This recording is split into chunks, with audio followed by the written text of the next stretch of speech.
A warm, dry winter has fire chiefs urging care and caution ahead of what could be a long fire season. You're watching the Local News Network, brought to you by Skyute Casino and Sirius Texas Barbecue. I'm Connor Shreve. After fires in Southern California, Durango Fire Chief Randy Black issued a warning to Four Corners residents to be ready for wildfire. Wildfire Battalion Chief Scott Nielsen says the California fires indicate that fire season is a misnomer. It's really all about the vegetation and the drought or lack of drought until this upcoming storm, like, Plata County is in prime conditions to burn with the wind and the lack of snow and the amount of dead grass and fuels in the landscape. The Durango Fire District uses data points and conditions from stations across the region to make a long-term forecast. But as we look at the long term, we're looking at the drought, potential storms, looking at soil moisture, fuel moisture, live vegetation moisture, and just general weather patterns. And, it's hard to predict fire season in advance, but in a winter we're having right now, it definitely leads us to believe that this summer could be a challenging one. Recent snowstorms have barely improved snowpack totals. Snowpack in the San Miguel, Dolores, Animas, and San Juan River Basin is at 64% of its 30-year median. From 2019 to 2024, snowpack never dropped below 82% of median and was usually over 90%. Water storage levels are in better shape, with above-average totals in the Jackson Gulch, Lemon, and Vallecito reservoirs. Nielsen says risk levels can change pretty quickly. 2022, was a okay winter and an okay year before, and we had the Perrins Peak fire, the Ute Pass fire, Pagosa had the Plum Top fire, and those are all, type 3 incidents. So all three of those had incident management teams on them. One of them was a national incident management team.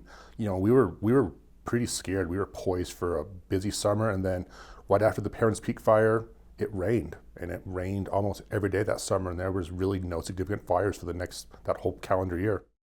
He says previous monsoons grew grasses, shrubs, and other fuels that the winter's dry conditions have desiccated.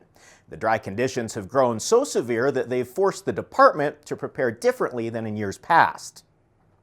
We generally bring on 18 to 20 seasonals late April, early May. So this year, looking at the conditions, we're going to bring seasonals on earlier. And the good thing that we have around here of being able to do that is, like, we have some amazing partners. The other three fire districts, Little Plata County, they have a similar mindset. They're preparing. DFD recently hosted 160 firefighters for the Four Corners Wildfire Training Academy. 2 weeks of exercises for local and regional fire agencies to learn how to work together. If a wildfire does start, Nielsen's confident in the region's ability to respond.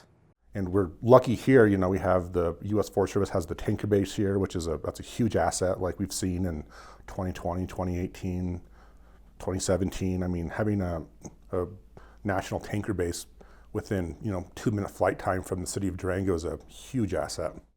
As for fire mitigation closer to home, Nielsen says protecting your home is protecting your neighborhood. There's a lot of home ignition guidelines that go out to 100 feet, and not a lot of places in Durango and the county do homeowners own that full 100 feet. That 100 feet might be 2 neighbors down's living room. So if you can do your home hardening, keep the dry vegetation away from your house. Do not put mulch by your house. Keep in the fire season or dry times, keep firewood and combustible things away from your house. Close your windows and doors when you leave the house, and keep dry fuels like wood piles as far away from your home as possible. You can learn more about this and other stories at DurangoLocal.news. Thanks for watching this edition of the Local News Network. I'm Connor Shreve.